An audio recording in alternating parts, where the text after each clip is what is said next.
All right, welcome everyone to another episode from our attempts to discuss, present, and refine and reignite the fragments of the fourth way as they came to us via Gurdjieff, Uspensky, Ronnie Collin. So this is Peter and Mihai. We are going to cut the introduction.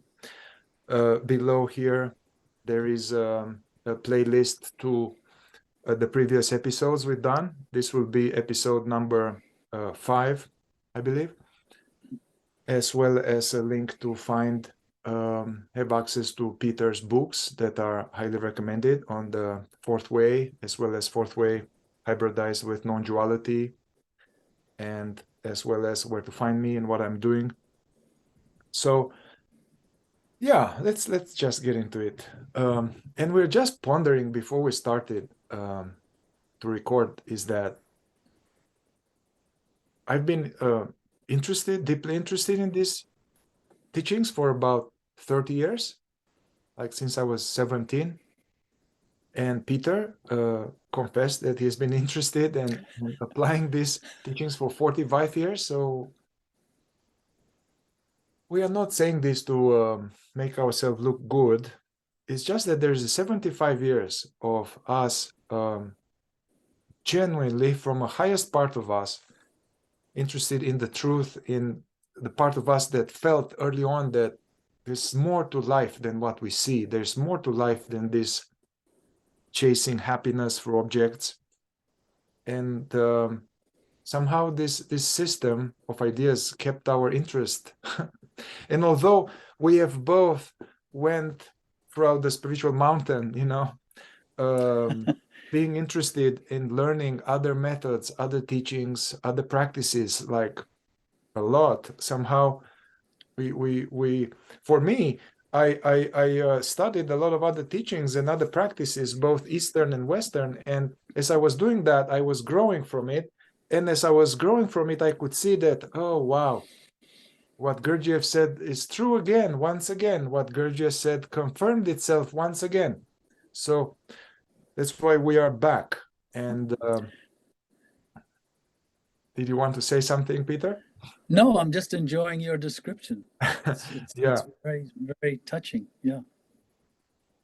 So, and our intention is actually to not let this go to waste, because I feel that there's so much power and juice and wisdom and technology in this fourth way system that maybe is less fashionable these days. And so we feel like there's a lot of potential there. It can feed the work of many, many people and ongoingly. And we want to contribute to this. All right. So in the first episode, we touched upon the history of the fourth way. The first episode was our intention and what we want to do. The second episode was about the history of the fourth way, how it came to the West, and why, how is it different and similar as connected to other spiritual pathways. Then we talked about the 4 states of consciousness available to man, and man machine, man asleep, man as nature leaves us when we become 18 or 20. We are far from complete. We are in more like an acorn that has the potentiality of becoming an oak tree. And we are not aware that we are not an oak tree. We are an acorn imagining we are an oak tree. And imagining we possess all kind of qualities like being awake, having a ability to do, having will, having ability to love, having the ability to be aware of what we are, knowing what we are. Yeah. So in the state of consciousness where nature leaves us as we become an adult, we are far from finished. And we live just in 2 states of consciousness, as we talked, the state of consciousness, the first state when we sleep in the night, and then the second state of consciousness when we are more awake, we are aware of colors, and we can function, go to work, have families, and shoot bombs to other countries. So that's what's happening in the second state, and have children and raise them. So, however, from the point of view of the system, there are two other states of consciousness available to men that are in potentiality, but we can only reach them through a special type of effort, conscious effort. And that's the aim of the fourth way, to activate our potentiality of consciousness and to live in this, to gradually move from this state of waking sleep, of being identified with every thought that comes along, being identified with every mood, and being identified with our reactivity, and being identified with our ignorance about ourselves, believing that we are something that we are not, and ignorance about the reality, where we see reality as a whole made of little separate things, and we feel ourselves separate from my partner, separate from the earth, separate from the creator. So yeah, in the next episode, in episode number I believe in episode number 3, we talked about a very important idea in the fourth way, more like depicting, explaining how the body, mind, the machine works, how it is made of.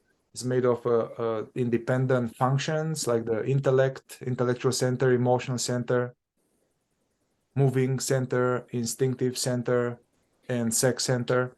And all of them, they are bubbling up impulses, thoughts, concepts, memories, images, desires, wants, sensations, stirrings, that are called what we call eyes, as the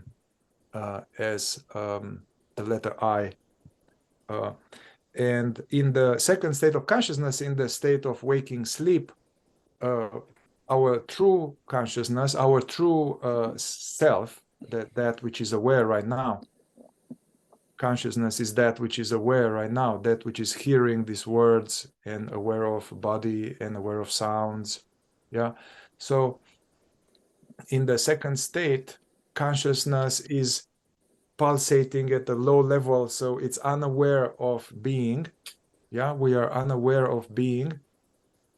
That which is the most constant is completely overlooked. You know, the being that has been here even before we start to have thoughts, and the being that is here after a thought fades away and before the next thought pops up, this space of being, what we are, the true identity, the self or presence, in the second state, that is unaware of itself and is somehow totally sticking to every thought. And we are like a ship without a rudder, like a company without a CEO, where every employee, even the newest one and the most unskilled one, becomes CEO for a few hours. So then that's what's happening. In the last episode, we talked about another important and very practical teaching of the fourth way, looking at the human being from another holographic perspective, from the point of view of essence and personality. Essence as being what is true about this, what is true about Mihai. Let's make it practical. What is true about Mihai? Some tendencies and innate data, characteristics, preferences that came here as the baby, and that's what we call, in a psychological work, or this kind of psychotherapy, the innate authentic nature, the authentic self, which is not a self, but it's an authentic expression of this body-mind consciousness unit. So that's the essence.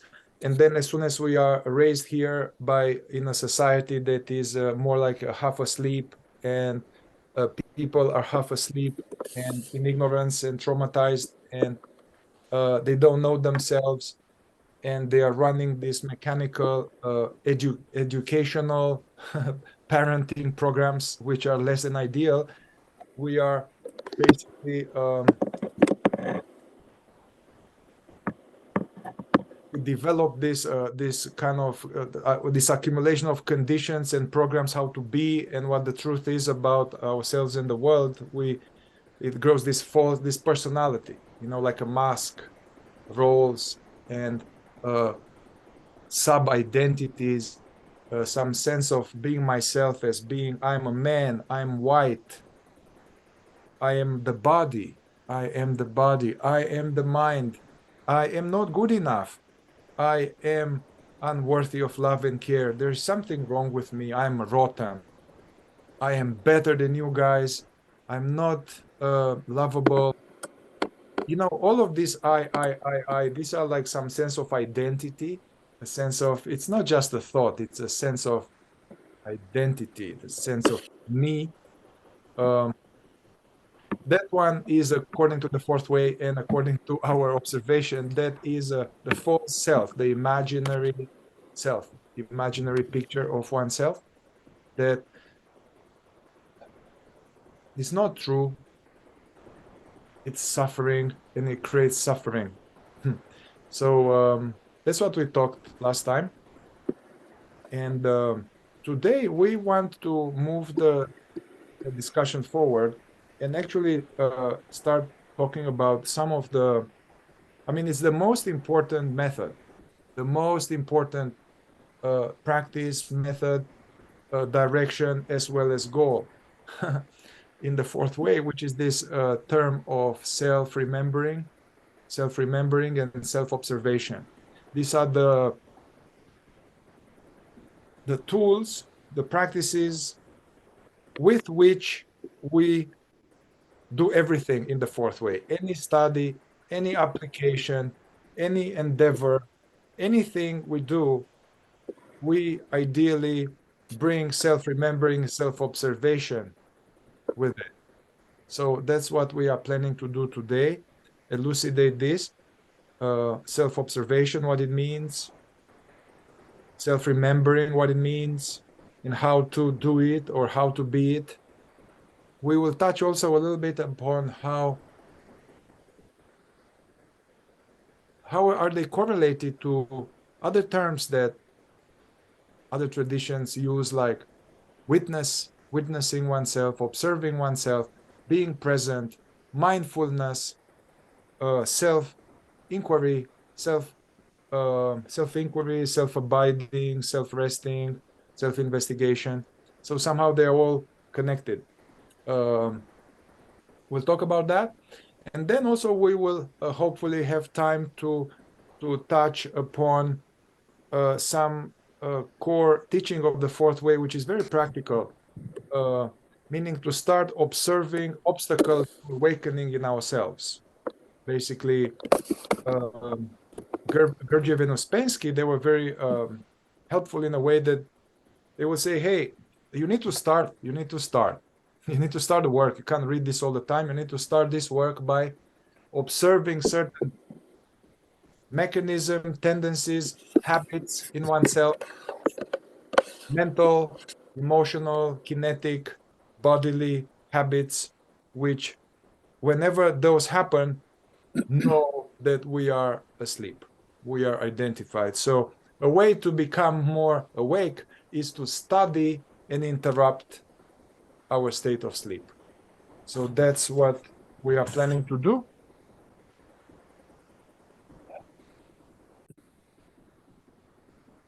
So Peter, can you share a little bit about these two concepts or practices or terms?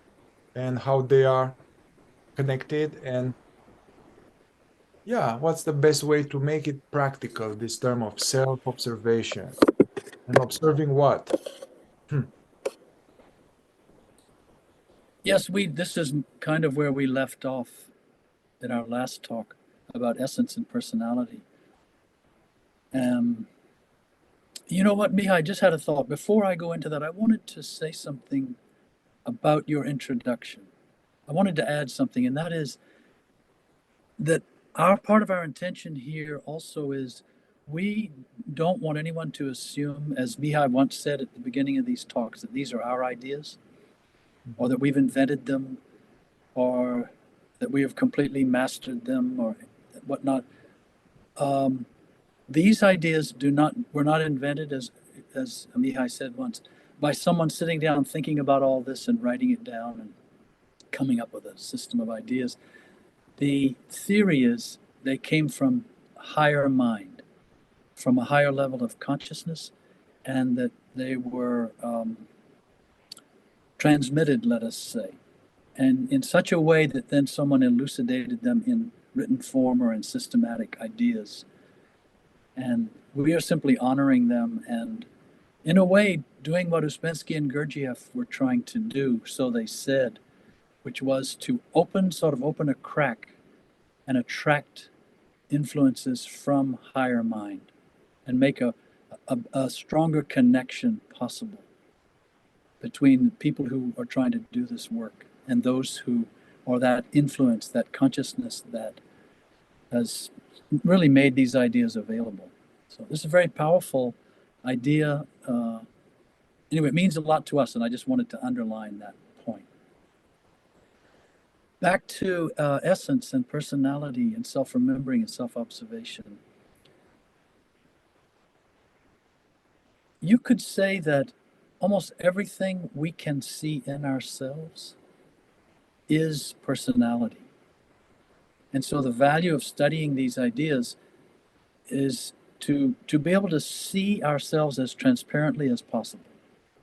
And one way we do that, we've introduced these ideas in order. You know, we talked about 4 states of consciousness, and that's like one layer of a blueprint of a map.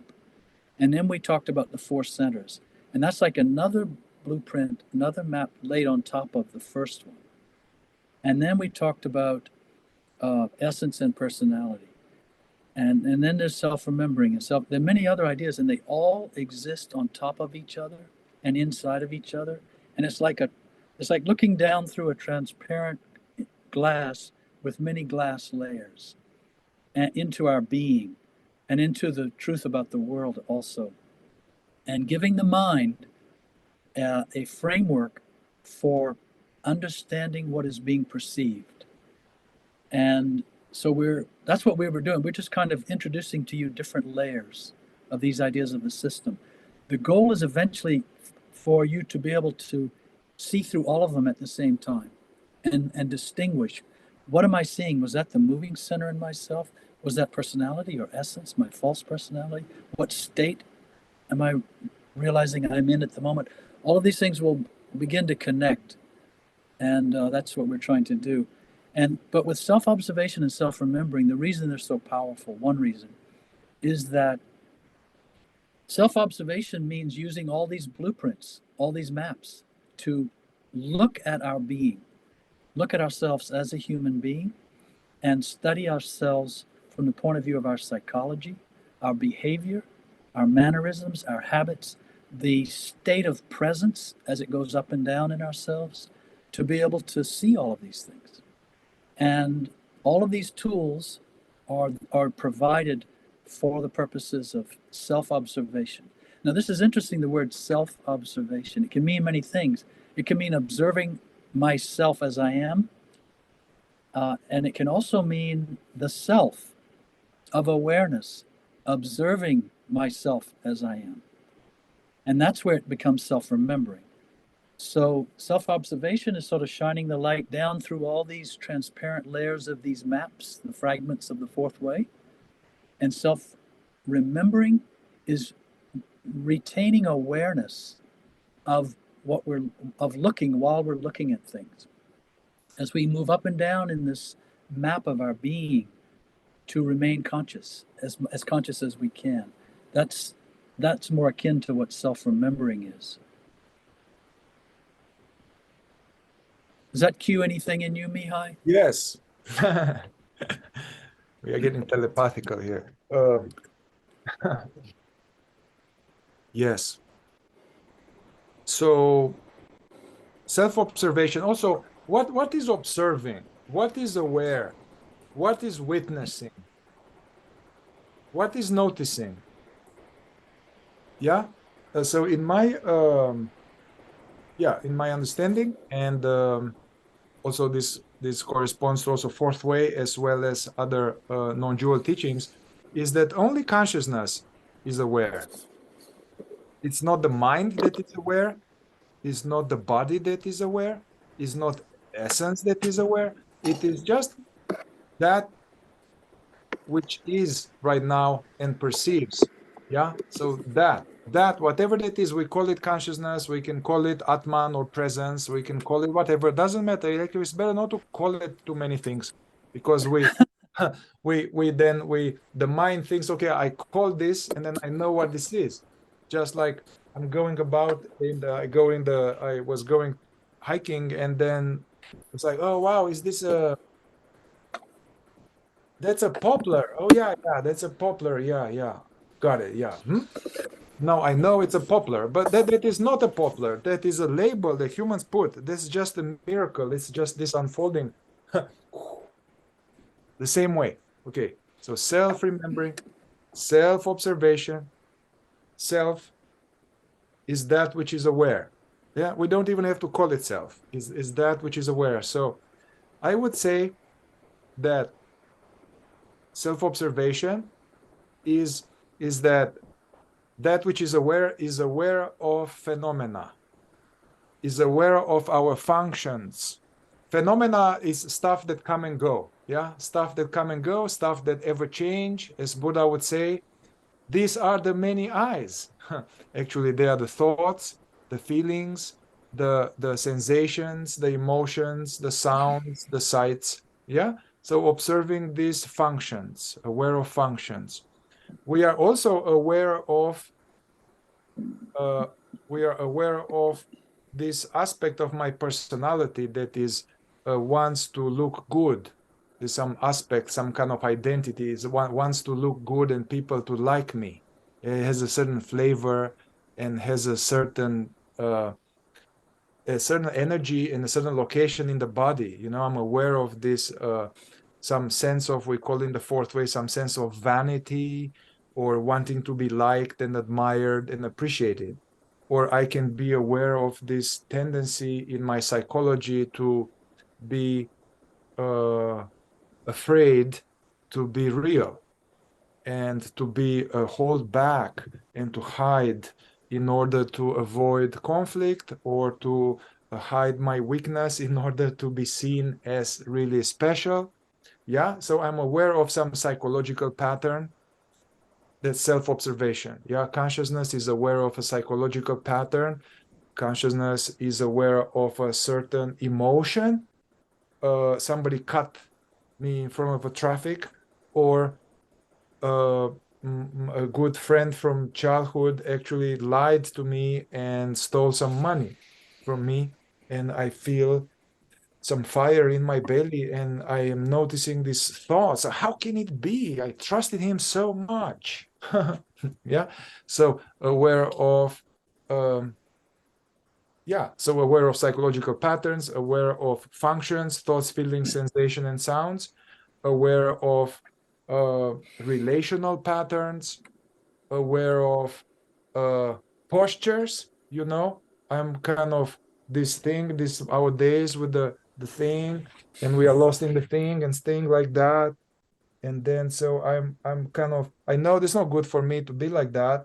Actually, I'm much more asleep to be like that. Everybody's like that. So I'm aware, I'm wake up like, oh wow. Take a breath, aware of this crooked position, come back to more like open, present.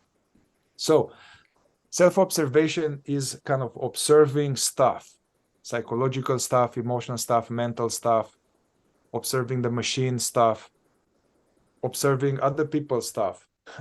Because the more I'm aware of my own vanity and my desire to control and to be right, I can see it even better in other people. Actually, that's why in the fourth way you need a group, is that we can see so well other people's weaknesses, but it's harder to see our own weaknesses. Yeah. So I guess self-observation is that. And we start with that. Yeah. We don't need to know who am I. We don't need to know what is aware right now. I don't need to know what is the nature of this presence.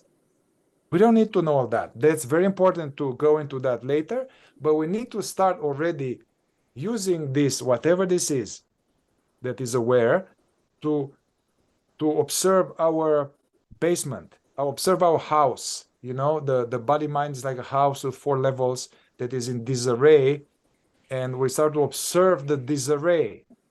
And I guess I would say that what is called mindfulness these days, mindfulness, which actually it's used very much and became a mainstream in psychotherapy. In various types of psychotherapy, they use mindfulness to regulate the nervous system, use mindfulness to quiet the mind, to regulate the emotions, use mindfulness to develop creativity. And I think it was brought to the West more, this term, via Thich Nhat Hanh. Thich Nhat Hanh, who was actually a great teacher and a lot of respect and love and appreciation for this master. But so that mindfulness was this, what mindfulness is called, you know, I'm aware of sounds, aware of the room, aware of here and now. That is what we call self-observation in the fourth way. And in order to do that, we first of all need to have some attention, to have attention. In the second state of consciousness, in the regular state of waking sleep, one of the peculiarities is that the attention is weak. It's like a weak attention, and it's often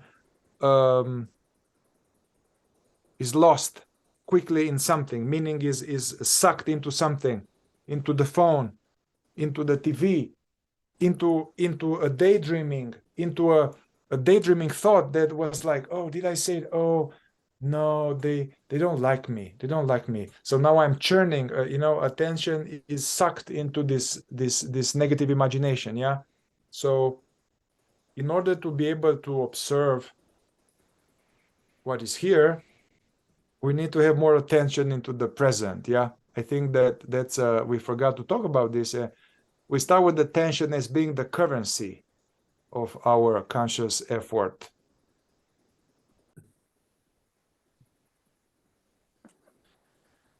So, any thoughts on that, Peter? Yes.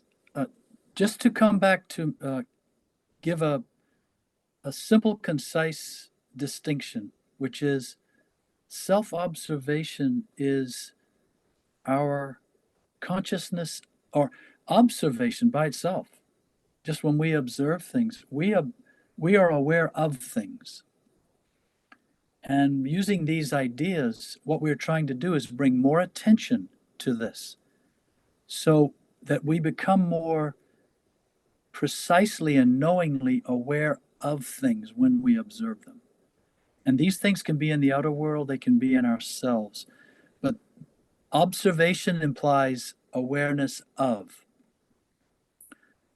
And self-observation, of course, is awareness of what's of ourselves. But self-remembering, so self-observation could be defined, let's say, in one way, as consciousness aware of things, the consciousness of things. And self-remembering is consciousness aware as consciousness. And although this cannot be fully understood by the mind or by any of the centers for that matter, and we don't have to say, what is that? Where is it? No, just you can be aware that now you are looking at a tree. I'm looking at a small tree outside my window. And then I can become aware of myself looking at the tree. But there's a little nuance there too, because actually there's an awareness of Peter being aware of the tree. This is interesting to go into without trying to define what awareness is. You know whether you're aware. When you're aware, you know you're aware of being here. And then what happens is, as you observe yourself, you keep catching yourself and realizing you weren't remembering yourself. You were not aware of yourself while you were observing yourself. In fact, you saw something you didn't like in yourself. Oh my God, why did I do that? All right. And then you're back into that which you were aware of. Consciousness has now become identified, has collapsed into what it was aware of. And the beauty of knowing a lot of these ideas is that it gives us many more handles in the second state of consciousness to be able to catch this, to be able to catch ourselves again. We were aware of something, but we weren't aware of ourselves at the same time. We weren't aware, as Gurdjieff said, what use are your observations worth if you're not there while you're making them? And this is what's missed. This is what's missed in life. This is what all the teachings say. This background of awareness is always here. We couldn't be perceiving anything without it. But its limitation is that it is not aware of itself. Consciousness is not aware as consciousness. Consciousness is usually aware of things. And that's the second state. The third state really means this consciousness becoming aware as consciousness, as the awareness.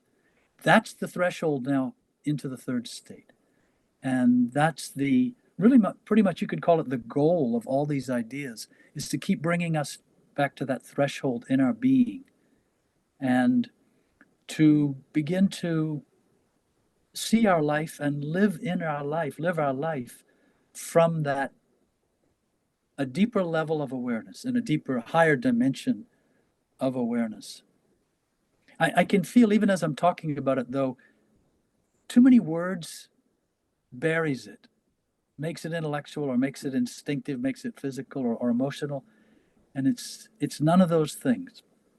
But everyone can know in themselves when they're more vividly here, present, and aware as being here, as consciousness. At first, when this happens, it feels like me, the body, the person, I'm now more aware, I'm now more conscious.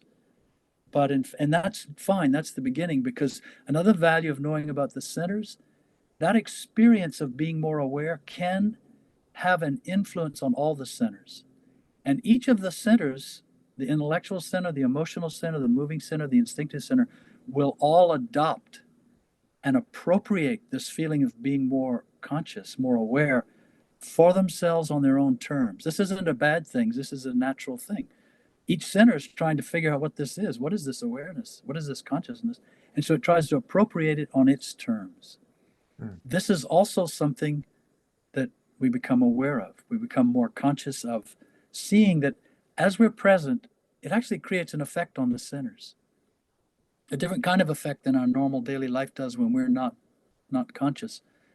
It starts to actually have an effect on our centers.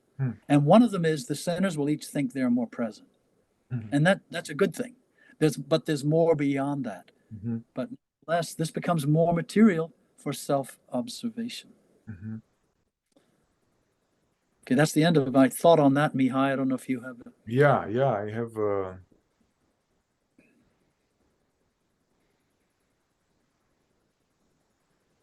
Oh, I know. Can I add one thing? See, that usually happens right when the person's about to speak. Then you remember what you wanted to say. Somebody mentioned a little image the other day, and I heard this, and I thought, this is really neat. And so I've adopted it for myself, and I thought I would share it.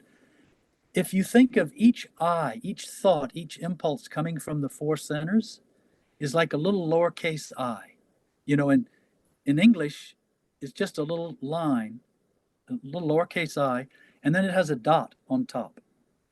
And what happens is, in this, to use this analogy, whenever we have an I, a thought, a feeling, a sensation, an emotion, our consciousness identifies with it, and it immediately puts a dot on top of the I. It's a solid dot.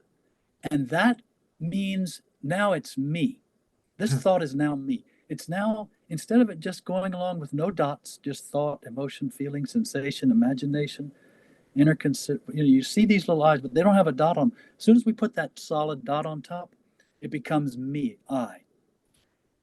Self-remembering would be putting that dot above each eye that comes through, but it would be a hollow dot. It wouldn't be a solid dot. It would just be a circle of awareness that's above each eye that passes through. So any eye that comes through, a little awareness above that thought, above that emotion. Mm-hmm. And then you can see that our life, as the moments go by, it's a series of I. Most of them have a solid dot on top of them. But what if we could replace those solid dots with a little, just a circle, an empty circle of awareness? And that's kind of symbolic because awareness is empty. You could say that's many of the teachings say that because it's formless. It's not. Mm-hmm. It's not an object. It's just it's consciousness. It's pure consciousness. And so if we could dot all of the eyes with awareness, then self-observation begins to change. Mm-hmm. Do you remember what you were going to say before? Yeah. Now there's more. Yes, please. Because I want to touch on what you said. I remember that Ramana said this, Ramana Maharishi, from another tradition, but it's the same realization. Whatever arises, whatever you are aware of, be interested in that which is aware of it. Whatever thought, whatever I comes, realize that there is more. There is that which is aware of it. Yeah. So from one angle, what you said, dotting the I with an empty circle, is more like that which is aware, whatever it is aware of this incoming thing, and without thinking about it, there's a felt sense knowingness that that's just a passing part. It's a more like a fragment, and I'm aware of it. So Suzuki Roshi used to say, it's the state of being where we don't stick to anything. This is the aim of our practice. So the eyes will still be the eyes, the centers will generate this, but there is a clear knowingness that ultimately I'm not them, I'm much more than them, and they appear in me, they move through me. Yeah. So that will be like a self-remembering, where that which is aware of this stuff and is aware of being. So in this way, it's like we are not just a fragment. We are the globalité, la globalité. Jean Klein used to say the globality of the picture. Because when we identify with one I am just this small fragment. And the totality lost itself in this fragment. But to make it practical, for the listeners and for the speakers now. So even the states, second state, third state, they have many degrees. So one can be watching this video, and I'm watching it, I hear some words, and then it associates with other things I know, and then I'm thinking about something else, and I'm watching this video, somehow I see a little bit things, I'm hearing it, but I'm actually thinking about some bills that I need to pay, and about somebody that owes me some money, and why is it life is hard, and so I'm really not really present to it. I'm not, yeah. So I'm kind of missing it out. Actually, I'm somewhere else, So that's one kind of setting. It's one stage. Now we can second level, we can see this, we can really make conscious effort to stay here and really pay attention to what is being said, and just listen. And whenever I catch myself thinking about the guy who owes me money, I'm like, no, let's just stay here, man. I'm interested in this. Yeah. So now there is a tension. There is a tension in the present. Yeah. There's this focused attention, intellectual center, and awareness is here. Okay. This is another stage. Now, if we add self-observation to this, so one will be watching this video and hearing these things, and at the same time, you are not fully lost. You are not lost in this image, and you are also somehow aware of, the posture of your body. Somehow you are somehow aware that there is this body here, and the contact with the chair, the seat bones and the back. Yeah. Also, one can be also aware of sounds. I mean, there are the sounds of the speakers, but also there are sounds in the environment. And one may be aware of, like, there's a thought comes, and it's like, oh yeah, this is like what Ramana said. That's interesting. As a thought came to help with the understanding, but and then I also may be aware that, in my belly there is there are a bunch of sensations. Actually, some is connected to the belly didn't eat, so there's no breakfast today, so there's an instinct center as a certain sensation, as well as there's some in the emotional, in the chest. There could be some sadness because, like, my dog died a week ago and it's still kind of sad. Yeah. So, yeah, aware of this content and aware of other elements here. And all these things are here, are here. The thought, the feeling, understanding, sounds, they are here. And observation or mindfulness. Yeah. You are observing now, you are paying attention, you are more mindful, more here, less lost. Yeah. But still, there's another setting. There's another stage that will be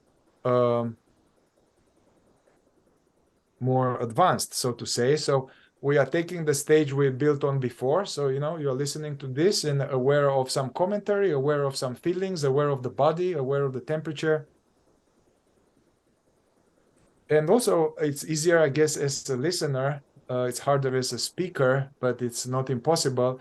Is that as there's this awareness of this stuff, to be this sense of, like, to sense the isness, sense the emness, sense that there is more to us than these thoughts, feelings, and sounds. There is this, whatever this is, which is and perceives, yeah, the being. So aware of being, aware of, initially this is vague and mysterious and elusive. But if we keep persisting in this way and also do other inquiries, and other exercises, that will become less mysterious and less invisible. Somehow it will become like, oh yeah, that's obvious. There's the being, there's the emness. The emness is here before this thought, before this feeling, during this thought, this feeling. There's this, whatever we teachers call this, point this as this aware openness, the empty fullness, the aware silence, however we call it. Yeah. So self-remembering would be to pay attention to all this stuff, as well as remembering oneself is not as an intellectual remembering, like as if I remember the number, what's the number of my best friend in childhood, and I have to remember it. The self-remembering is more like not like that. It's more like, I'm here, of being here. And these are words, these are too many words already. Well, there's another idea here that's very important, as it's very important, especially for any teachings that use awareness as an essential ingredient, like the fourth way. So, yeah, Uspensky was saying that as we engage with this, being aware of this and being aware of that, self-observation, self-remembering, we need actually to start from a clear, clean, healthy foundation where we establish who is who, which is tricky because we don't know ourselves when we start the work, but we still try to have some clear discrimination in oneself. So Gurdjieff and Uspensky in the fourth way, they were saying that we need to establish a right division in oneself between that which is aware, yeah, that which is aware, which is the presence, awareness, and in the fourth way, we'll call that the future real I, the real I. So that is one aspect of our experience. And then everything else that we are aware of, the thoughts, the feelings, the movements, the sensations, the psychological patterns, the inner conflicts, the lying, the self-deceptions, the inner conflict, the pettiness, all of this is not myself. Yeah, so this is a pedagogy. Even including Mihai, what we consider good things about ourselves. Yes. Yes. Even our strengths, our talents, the wonderful accomplishments, the feeling that I'm a good person, all of that still falls into that category of what we're aware of. That's still Uspensky. That's still Ingle. That's still a Jew. Yes. Yeah. Yeah, so that's what they were saying, to have this right division in oneself between I, and for Uspensky was Uspensky, but for me it was like between I and Mikhail Jew, between I and Peter Ingle, and you can do it for yourself, where in the camp of I, ideally, ultimately, the ultimate truth is in the camp of I is that which doesn't come and go, that which perceives, that which is aware, the real I, that we are trying to jumpstart, activate, and live as that. Yeah, Captain, the master being home. Now, in the second state, the master is sleeping. Yeah, but in the I is that which is aware. And everything else is Mikhail Jew, including the talents, the gifts, the generosity, being funny, being playful, as well as being deceptive and being vain and all of that. Yeah, so why do we need to do this? Because as Peter alluded to, there's a danger now to start to say, oh, this is what I like is me, and what I don't like is not me. Yeah, and then we have a wrong division that is we don't build a house. Actually, we don't crumble the house of the false imaginary self. We don't crumble it from a healthy foundation. So there is a little how do you call that?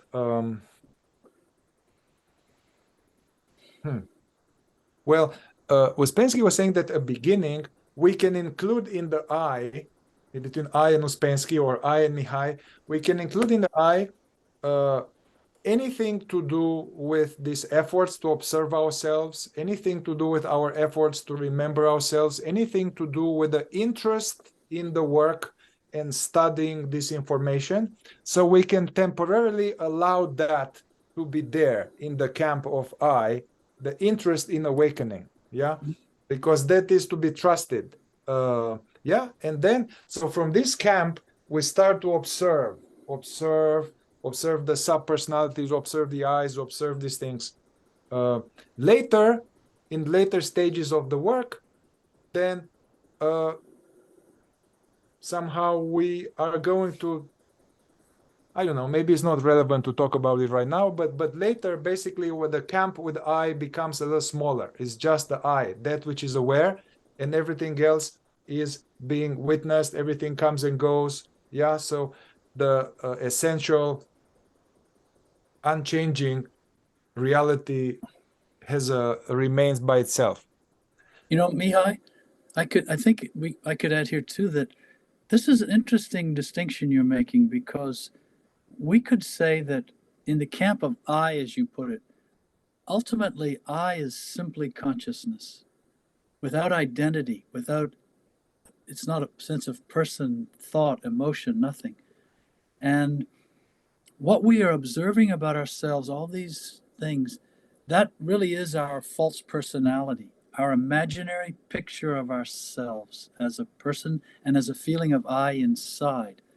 Now, this part, we're saying, well, the evaluation for the work, the interest in these ideas, the genuine interest in wishing to be more conscious and understand all this, and to observe ourselves as neutrally as possible, all of that, that becomes almost like a useful part of our personality inside. It's good to have that. It's good to have a personality in this world.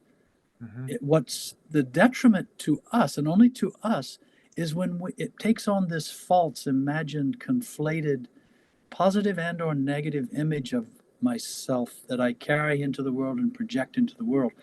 But this other part, which is really trying to value this, understand this, take it to heart, make it real for myself, all of that, that's a very useful part. It's still not consciousness. It's still in the centers, but it's in the part of our centers that have more attention and more depth of understanding. Mm-hmm. And we can start to accumulate more and more depth of understanding about our observations of ourselves in those sort of higher parts of our centers. And that can then serve as a bridge to consciousness itself, to awareness itself. But then, as Mihai said, it's hardly worth talking about in the beginning, really, but then later we would not even need to rely on that. Mm-hmm. Just our being and the consciousness of our own being would become the operating principle that governed our life, our thoughts, our behavior. Mm-hmm. We would not need a go-between in the center somewhere. We would be consciously enough to exist independently, intelligently, maybe that's not the right word, on its own.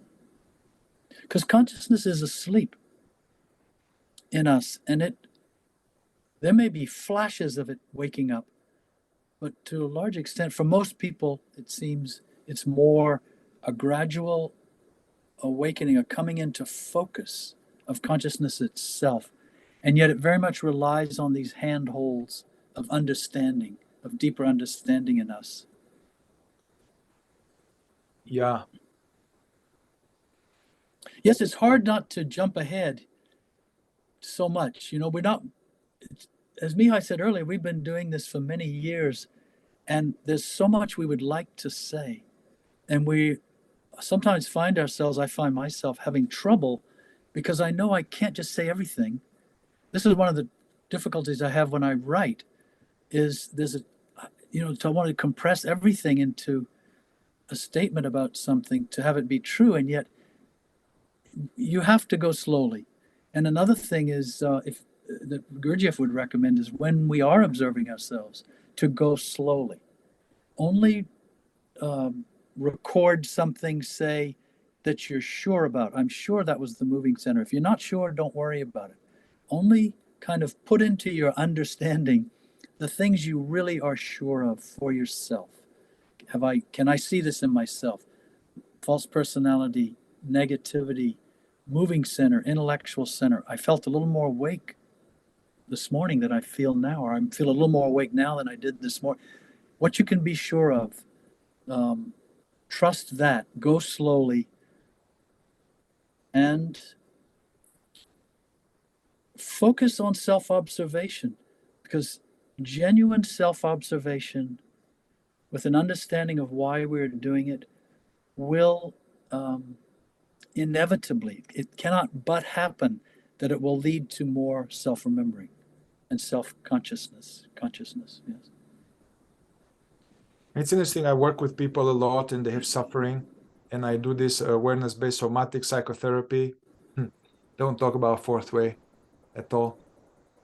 or I talk about it a little bit in a very cut a lot of the fluff, just give them something. But what I'm doing is that they come and they tell me, oh, you know, this happened and this happened and this and that and this and that story, blah, blah, blah. Yeah. And I tell them, hey, yeah, I empathize and I listen to them, really feeling them because it's important. But then I'm like, hey, can you close your eyes and just, as you are telling me about your mother-in-law, what's happening in your body right now?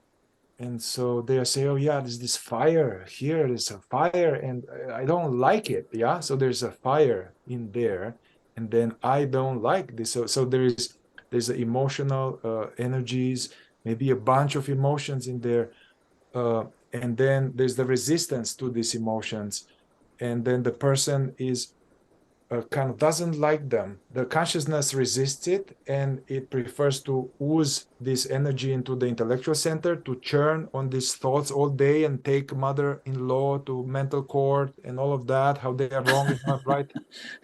So what I'm doing is that I'm helping them bring awareness to this content. I'm helping them do self-observation. I'm like, yeah, but can we stay with this fire for a little bit?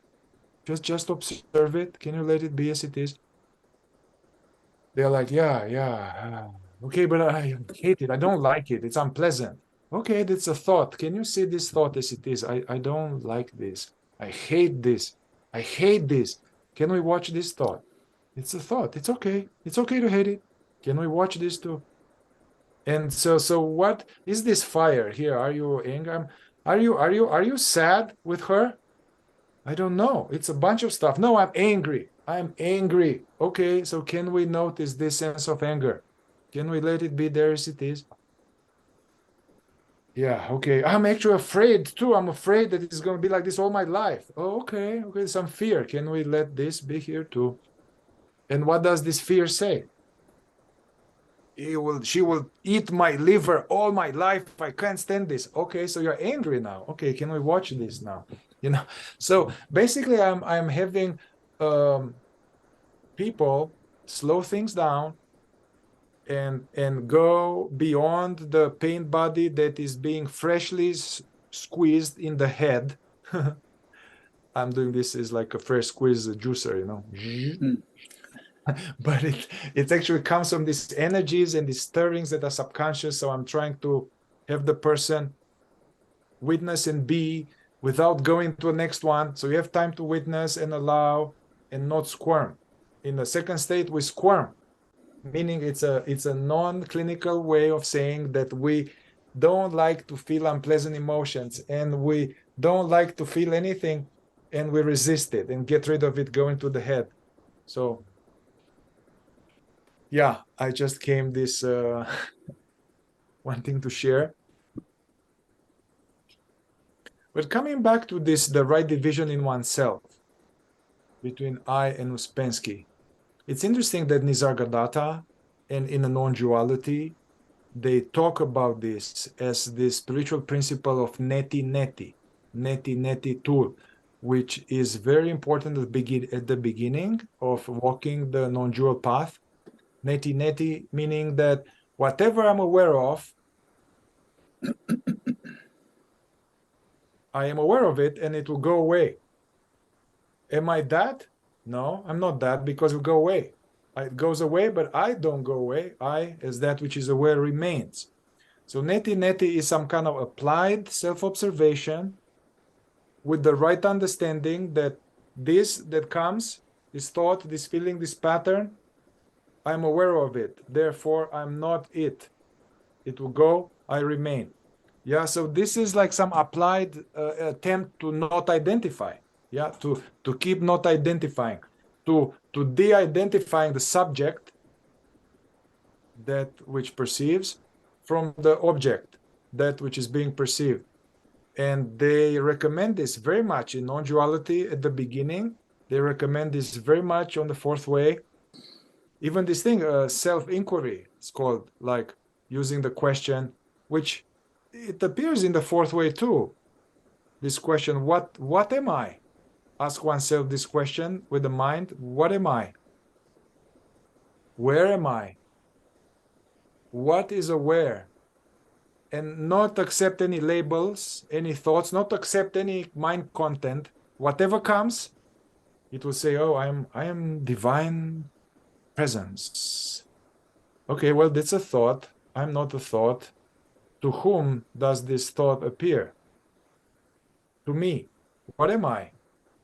Okay. So this attempt, so it's meant to ask this question in an experiential way, knowing that the mind doesn't know what we are, and whatever comes, that's not it. Neti, neti, neti, neti.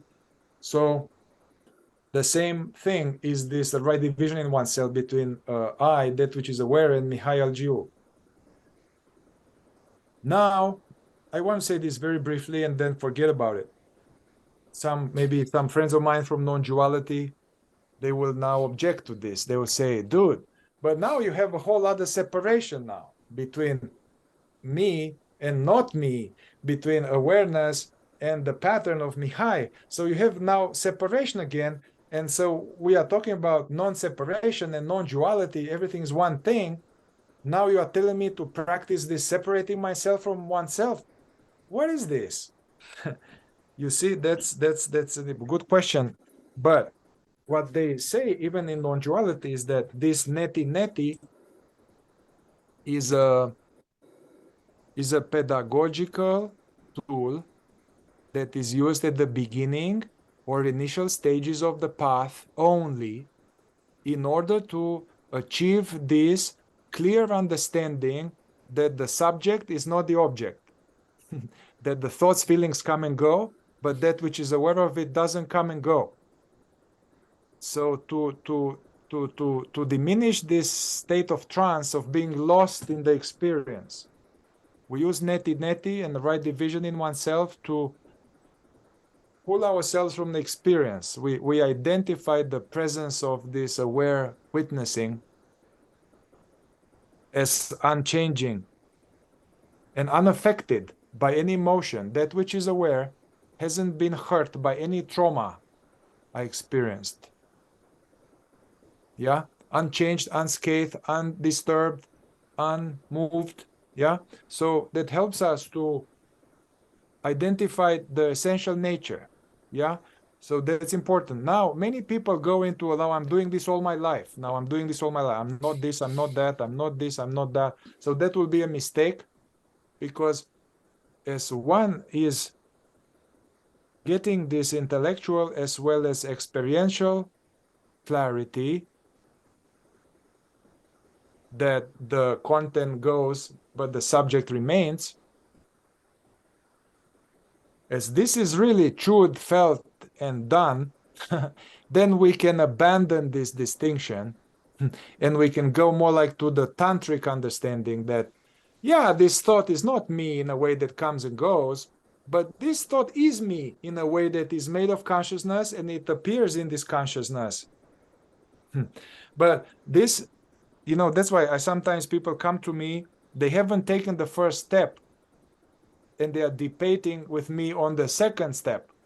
So first we need to separate that which is not changing from that which is changing and get this clear and come back to that.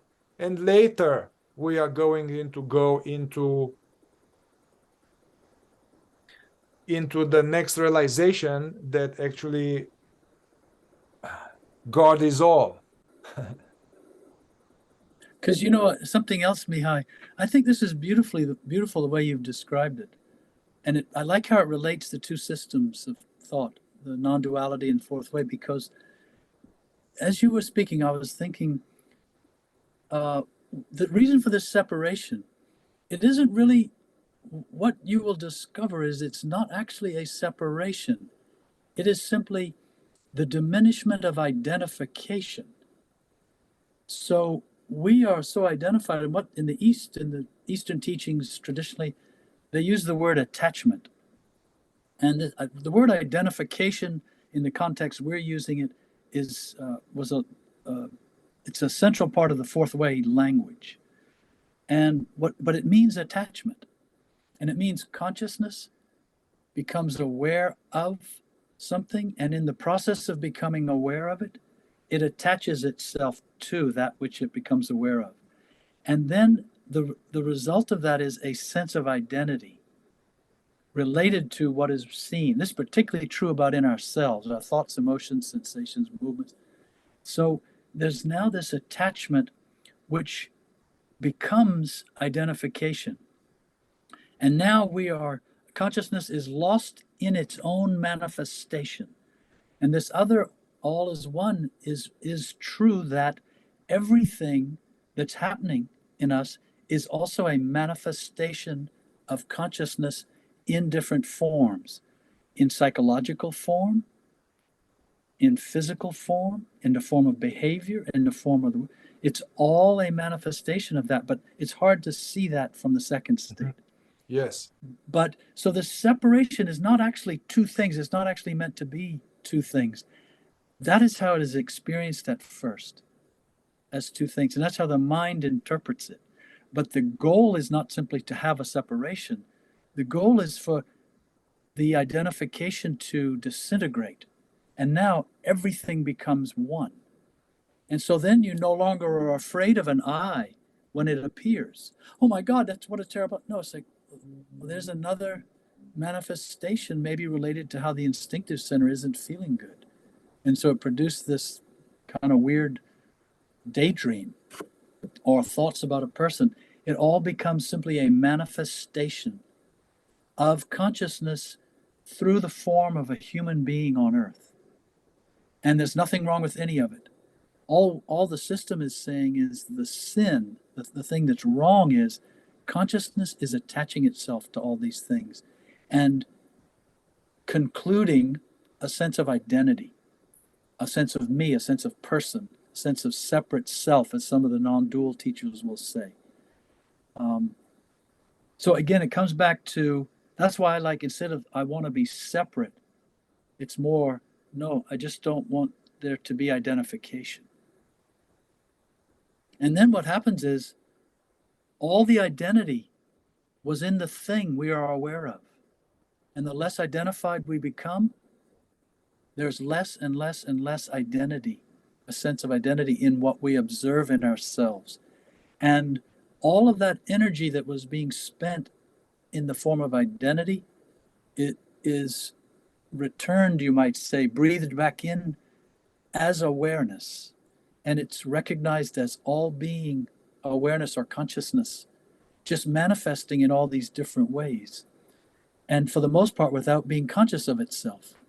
You could say one description of God or the absolute or whatever you think is, it is the consciousness that is conscious of being conscious of everything that manifests as its own consciousness. And that is where self-remembering is leading us. That's where self-remembering is a door, really, to the expanding consciousness of consciousness. And it's not separate from anything. It's deep.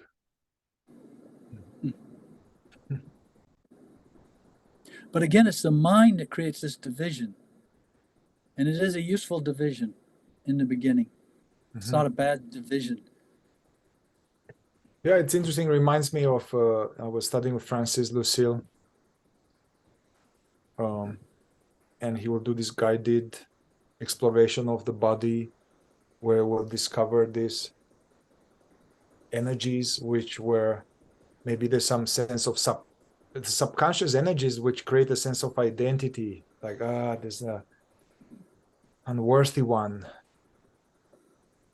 the one that is late for life one, it's in the belly. And so he was having us really observe, witness these energies without resisting them, seeing what they say, and also remaining aware as also being in touch with that in which they appear. Somehow we're aware of content in the context that seeing that that's an appearance in the sky, and the sky is aware.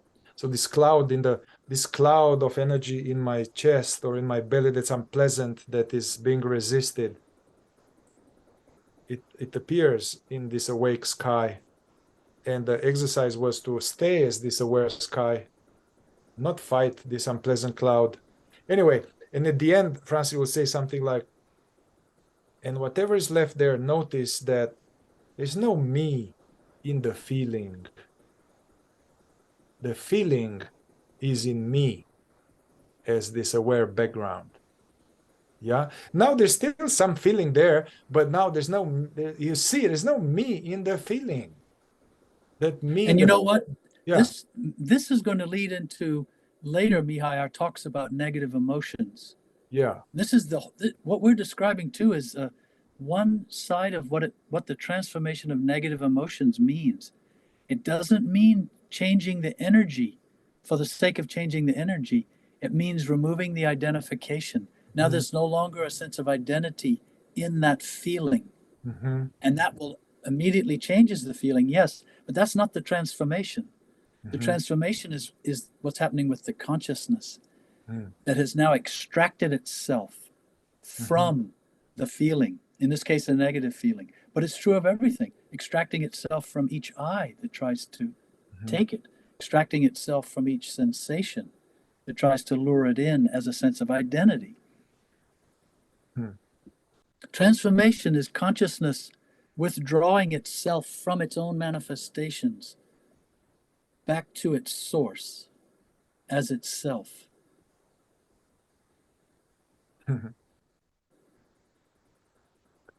That's interesting also with this self-observation and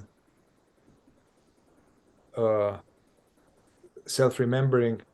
As self-remembering, because that's tricky in the non-duality. They talk a lot about this stage of realization of no self. Yeah. And now we are talking about self-remembering as if there is a self. And then they talk about that there's no self. But there's no contradiction, actually. What we mean by self is a term referring to Atman as that which is aware. So the self is the being, Sat Chitananda, the aware knowing, the awaring knowing being that is at peace. This is peace itself. So self-remembering is being coming back to itself. Yeah, the being. And the being, yes, it's empty. Yes, you can't find the self in it. Yes. Is it male? No. Is it old or young? Did it age? No. Anyway, you need to go through this yourself and verify this. Don't believe me. But this self-remembering is awareness, like presence becoming aware of itself. Yeah. So that's what I mean by that. And basically no self in the non-dual realizations or Buddhist realization, no self. That's a Buddhist realization, is that there is not a personal self. There is not a personal, limited, personal mind, white 47-year-old white male self. That is an illusory. That is absent. But there is something, though. There is that which is hearing this video right now, that is definitely something. So where was I going with this? Yeah. Oh, yeah. With the self-remembering and self-observation, with the self-observation, more like it's almost like from the being shoots out an arrow of interest as called attention, which is a little like shoots out like to the video or towards the sensation in my chest. Comes the array of sunlight from awareness, a ray of interest, like a probe of, and to know that, and also hear the prose. Yeah. So the attention comes from the being and is staying with what's here. Yeah. In a lower state of consciousness, the ray of light from the being is mesmerized by some negative self-pity and is unaware of that this room is here, yeah? And self-remembering, or it's somehow that attention, instead of going out or while going out, also returns to itself. You know, I think this is why the traditional teachings have always used the sun also as an analogy, because you can, if you think of it, that when awareness sends attention on an errand, Mhm. it's sending itself on an errand in the form of attention. Hmm. But then that light beam of attention from the sun of awareness strikes an object and then loses itself in the object. It would be like the sun shining on the earth and thinking it is the earth. Hmm. And then even going farther and shining on a person and thinking it is the person. But it's not, it's the sun. It's just that beam of itself that it sent on an errand in the form of attention has now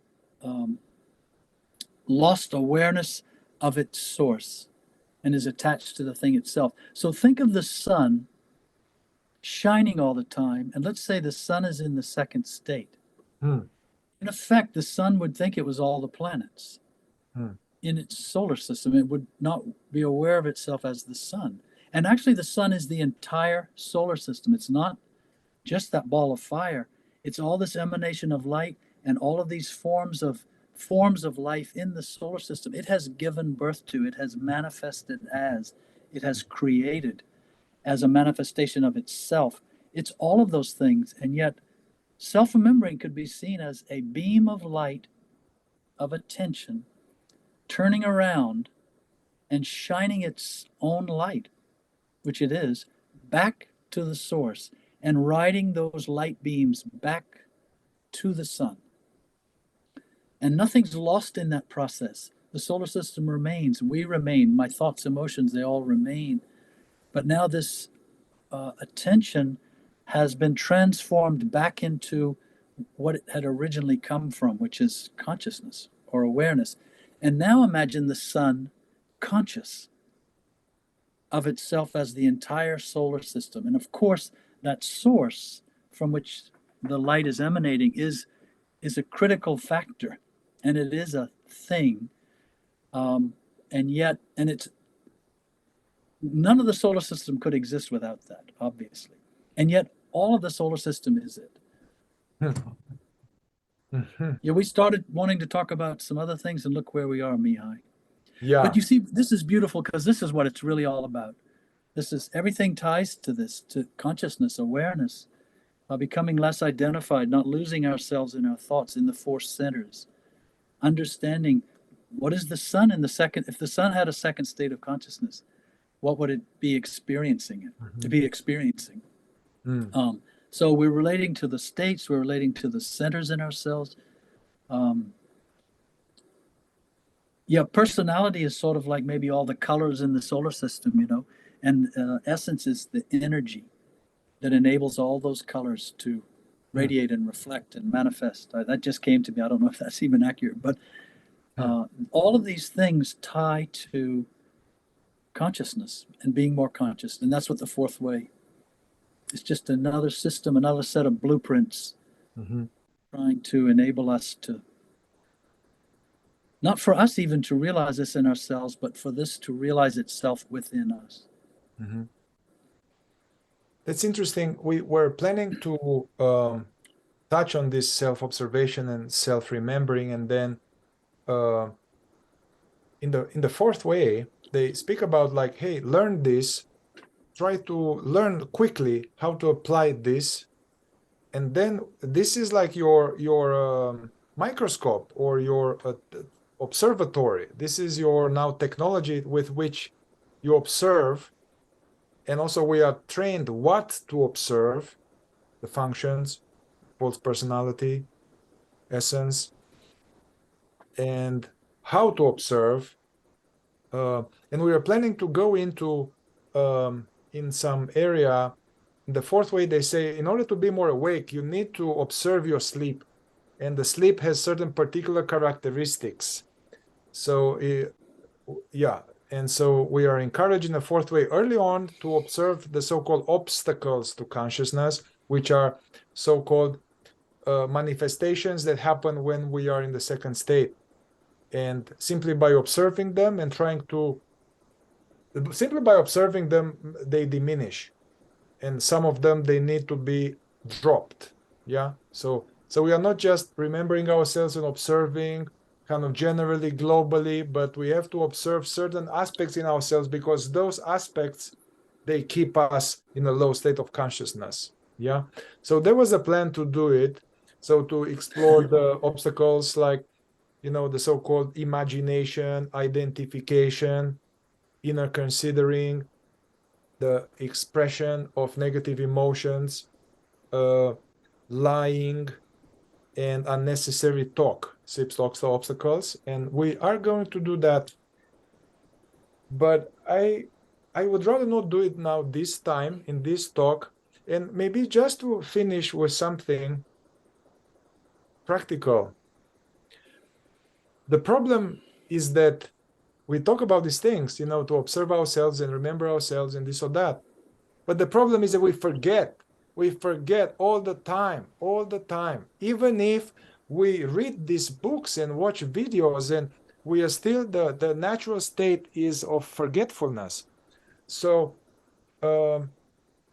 we can know a lot about these things and forget all day, every day.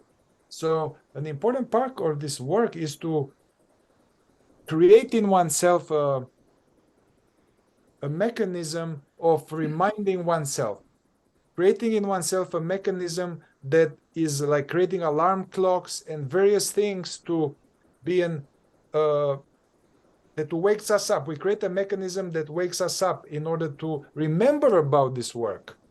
The chief difficulty is not that this is hard, is that we forget. So we don't do it at all, and then it's not practical. It's just some other idea, some philosophy, some Schopenhauer, some stuff like that. And this is not what fourth way is. So I would like to talk now a little bit and offer the people interested that stayed so long and offer some practical tools to remember. And yeah. I was thinking, Mihai, a couple of things that are useful, because as you said earlier, ironically, being more conscious isn't hard, but we keep forgetting. We always forget. It's the irony that we fall asleep. Consciousness falls asleep again. So one thing is, and this is very much connected to an idea that's popular now, and rightly so, of being in the present moment. Mm-hmm. Be here now, the power of now. And that is simply to, as often as possible, just become aware that I am here now. I'm right here. I'm sitting in a chair.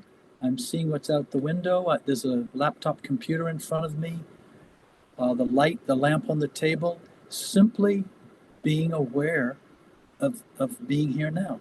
This is the threshold. And this is certainly far removed from being lost in imagination, being lost in a resentment, in anticipation of an appointment, in a regret from the past. None of that's actually happening in the moment.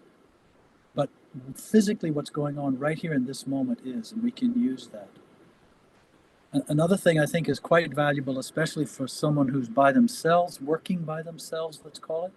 You don't have anyone necessarily to talk to about this on a regular basis, is to try to have a habit of reading something every day related to these ideas. It can be just a paragraph. It can be a quote you like. It can be a book that you're going through slowly, but to set apart a time, maybe 2 or 3 times a day even, to stop thinking, stop planning, stop advancing into the future, and sit quietly and read, to to remind yourself to remember yourself. What about you, Mihai? Do you have some other? Did you think of some suggestions? Yeah. In terms of books, also, I mean, I'm not just any book, but like In Search of the Miraculous by Peter Uspensky is like so rich.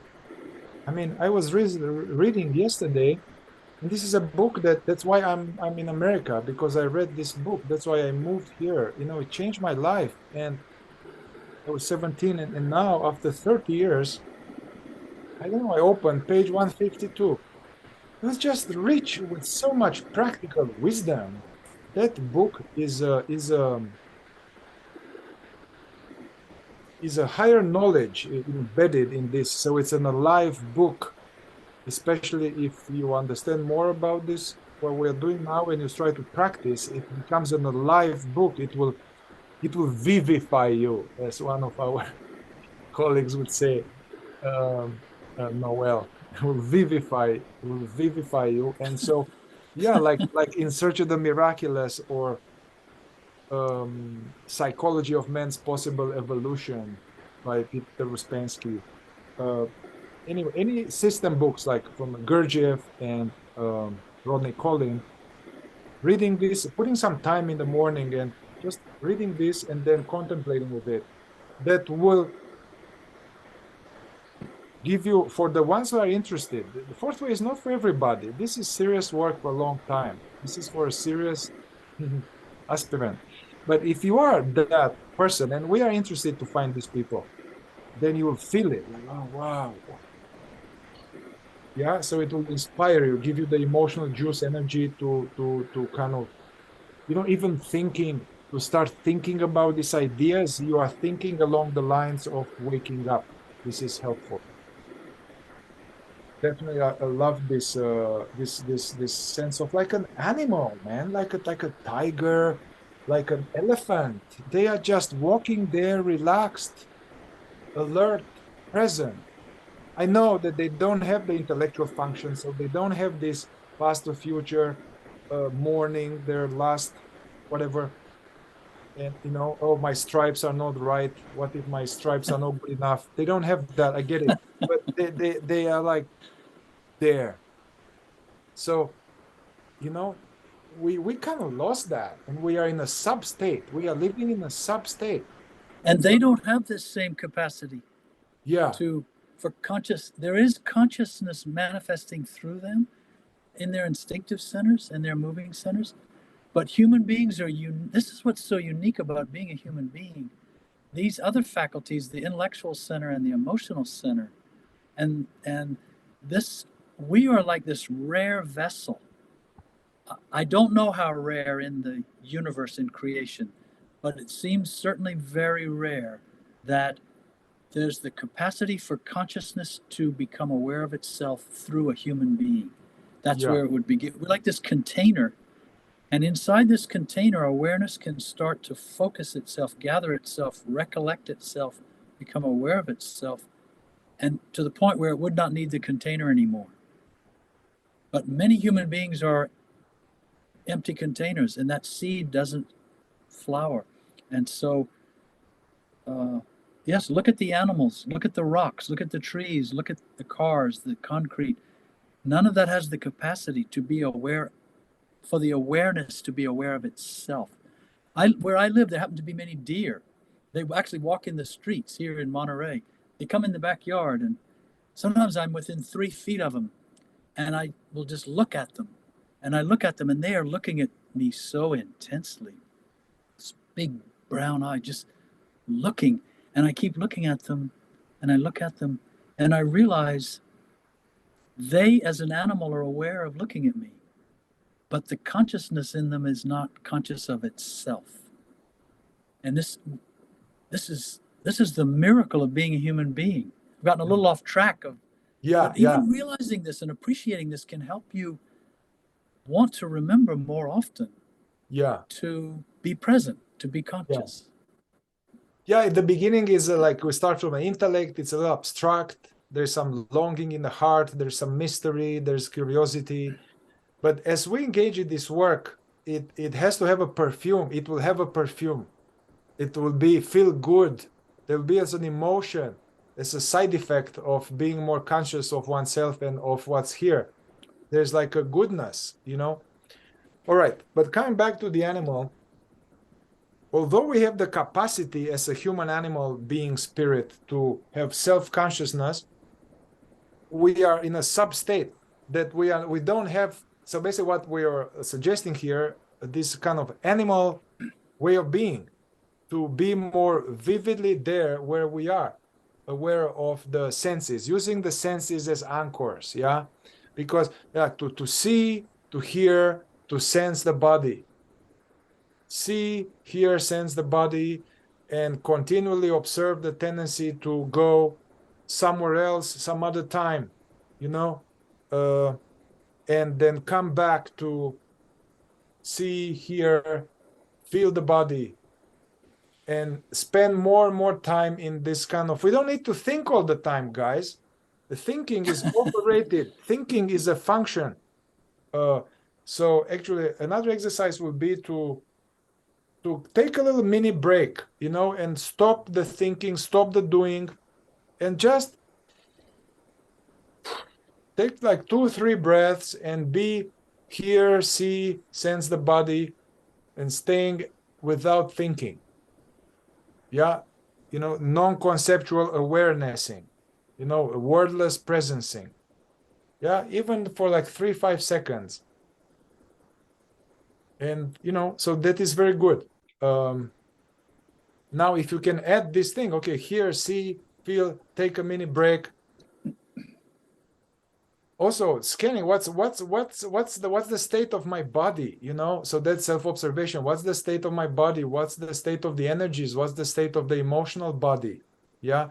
I work with people, they try to overcome intense suffering in their emotional body, but they are disconnected. They don't want to feel. How you don't want to you can't transform emotional suffering if we don't want to feel. So I often give them this exercise, which actually is a great fourth way exercise, to not be just head and world all the time, but to have some awareness of the inner body. This is especially this area from the chest to the belt. There we have the emotions, you know, and train oneself to observe without trying to analyze, without trying to get rid of, without trying to change. Observe these mysterious energies, knots, stirrings, a sense of mysterious sense of fear, anxiety, worry, irritation, and not do anything about it. Just be awake to it, observe, be the witness of these things. Yeah, that's very important. We know what we are dealing with.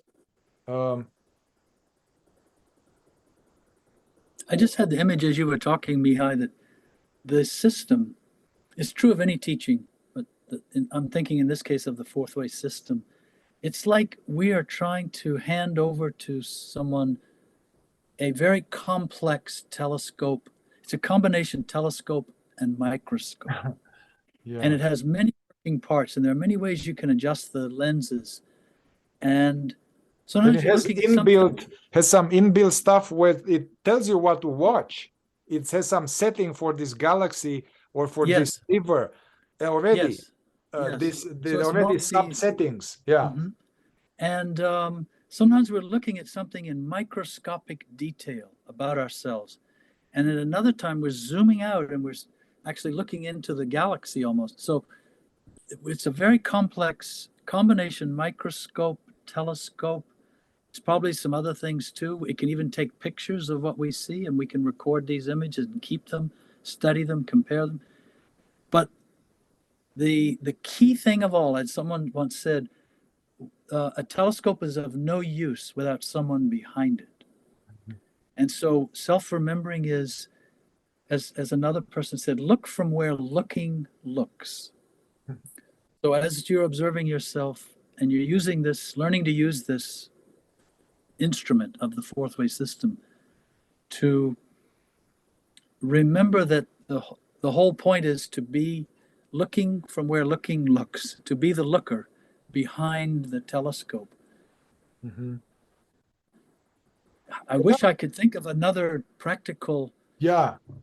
thing that would help, you know, Now I got we something. want to remember more often to do this, to be the looker. So yes, what do you got? The more you do these things, actually, it's interesting. Like, for instance, another exercise is that we walk a lot. I mean, hopefully you walk a lot. Now, if you're in sedentary America, sitting on our ass and driving all day, that's already a problem. I mean, I have this problem. I'm sitting as a therapist. So uh, walk. You need to walk in nature, walk in the park, walk along the river, walk or ride the bike. Okay?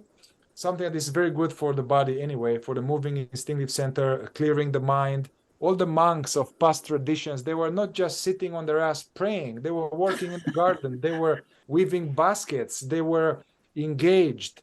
If the body is not engaged, the mind plays out all of this like craziness. So as you walk, we all walk, or but choose like a 10 minutes or even 7 minutes, like serious on a timer. Put a timer. And as you walk, ideally somewhere where it's nice, if possible. It's like it's nice, meaning like natural impressions, trees, clouds, forest, ocean, architecture, beauty, being in a museum. So as you walk, try for 10 minutes to just really just not go into daydreaming, not going into imagination. And so you are very present, aware of the cloud, aware of your feet on the ground, yeah, aware of the breeze on the skin. Yeah, trying to practice this being there knowingly. And whenever there's at some point, and try not to go into, try stopping the thoughts, like the stopping the thoughts just for like 7 minutes, meaning you are going about the day walking, and then there will be some thought is going to tell you, oh, look, remember to do this because of that. You just catch it, notice it, and don't follow it. Don't become a taxi.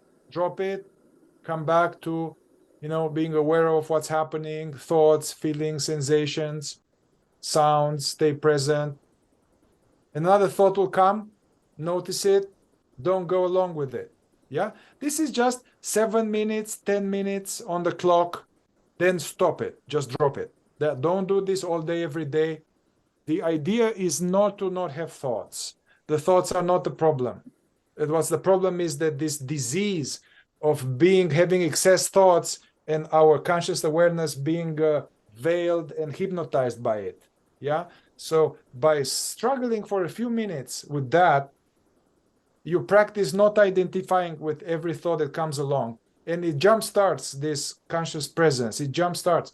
What is interesting is that later, if you do this for a few days, then at some point you're going to walk. You're not thinking about the work. You're not, and then suddenly, like, it activates itself. That's a special side effect of we are trying to remind ourselves with exercises, with working with others, with coming to a meeting like that. We remind each other, and we invest to build these reminders. And as a result of this, now the soul will jumpstart itself by itself. It's like, oh, wow. So because we actually love it, our consciousness loves to be more conscious, So that will be another exercise. It reminds me of something we used to do, which I found very helpful, and that is when walking. And again, just for 5 or 7 minutes, don't try to do it all day necessarily, but to keep the vision above shoulder level. Mm-hmm. Most people, they're looking, to try to keep up here at all times, just for 5 or 7 minutes, not in a conspicuous way, but just for the sake of trying to be here and now, being more present. And this is tied to also, if you're walking in the city, try not to look at the first floor of the buildings. For 5 minutes, if you're walking down a busy street in a city, just look at all the second and third floors. Just really look up. Look at, because most people don't even know what's up there, especially in a big city. They're looking at the shop windows and the people. So just lift your attention can help you lift awareness. It can help awareness lift itself. And so it's actually a fun exercise, an Yeah. interesting exploration, Mm. and quite valuable. And these things begin to show us there's so much to see that we're not seeing. We're missing it because we're not here. We're not behind the telescope. No. Yeah, that's interesting. It's not absolutely like the truth of God, but very likely when you see people looking down, walking, looking down, that's connected usually with this state of being checked out. Yeah. So that's what Peter is saying that. Yeah. Also, it's interesting. You go walk in a store in a town or in a city in America, and especially in Europe, but in America too. No, the first level, it's where also advertisement. All of this is designed that we want this. It's designed to stir eyes, to stir the emotional center, to want things, to be happy. Is all this advertisement, all this is designed to make us be fascinated with it and lose ourselves. So that's like a nice little trick to look one level up. And there are less advertisements. There are maybe nicer architecture, hopefully, maybe in Europe more. And the clouds, the tree, this thing, you know? Yeah. Also, the one that I said with 5-7 minutes, not catching any taxi. You can do this as you drive too. Driving, you know, all of this walking, driving, it happens automatically in the moving center, which is fine. So, and the tendency is to, the body drives in and sleep, and the mind is somewhere else. So, trying to diminish that state of sleep. Also, whenever you get triggered, why not? I mean, that's really important. I teach this to my clients who are not interested in awakening. So whenever you are triggered, be interested in that. Notice where is it? Don't go out already in the head and all of that. So notice, oh wow, there's this energy pulsating in my chest and in my body. There's this knot. And so the moment you are triggered, the moment you have a stronger emotion, try to use that as an alarm clock to become more aware. That will be very essential foundational work for future transmutation of suffering. And yeah, whenever there's a trigger, wake up, get more present. The tendency is to go into thoughts about that person. They did this and did that. And try to take a few breaths and drop the thinking, because the thinking comes from all of these uninvestigated emotional energies, and just not calm down. You don't need to calm down. Just drop the thoughts and be more aware of energies in the body. Where is it? Just be aware of it, So these are good exercises. More aware of the emotional body in the moment. Big trigger, let it wake you up rather than make you go sleep. I mean, we talked last time, and this is very helpful for me, using some habitual tics that we do unconsciously, and often when we are in daydreaming. For me, you can find your own. For me, the tendency to touch my beard and my face a lot, and to play with this fidgeting, or people are shaking their leg. This stuff, it's actually spend a lot of energy shaking the leg all the time and moving like this and having all of this. Actually, it's very useful to use that. Actually, I'm using this whenever I catch myself, for the last few weeks, whenever I catch myself playing with my beard, I use it as an alarm clock to become more aware and realize what's happening. I was just thinking about something, I wasn't here, or simply the hand was doing this. There's no problem about that, but I'm trying to use this to reaffirm self-remembering.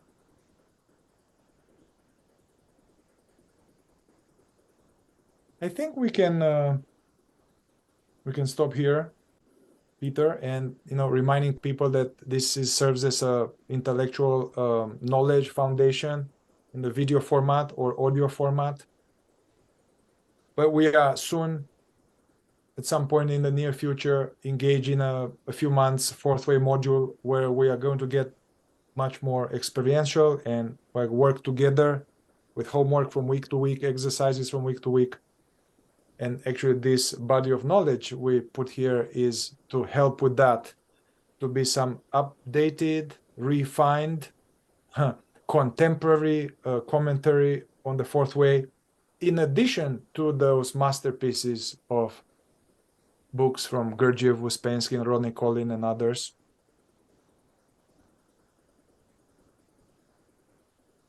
Let's finish with this, Peter. This quote came from Rodney Collin. I used to know this, but I forgot it. It came back. Rodney Collin was a important student of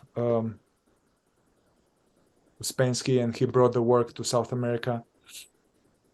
And he said something along the lines that learn to live more and more in the present moment. If one is not established, if you are not established in the present, you are nowhere and nothing is possible. If one is not established in the present moment, you are nowhere and nothing is possible. So that's the foundation where we start. So thank you, Peter. Thank you, Mihai. Thank beautiful you. Ending. Beautiful ending from Rodney Collin there. Yes, thank you. Yes. So stay tuned. And also below there is also a playlist with from my work, a toolbox of practices that contains a lot of fourth way exercises actually, as well as other exercises. So you can check that out. And I'll see you all next time. Ciao.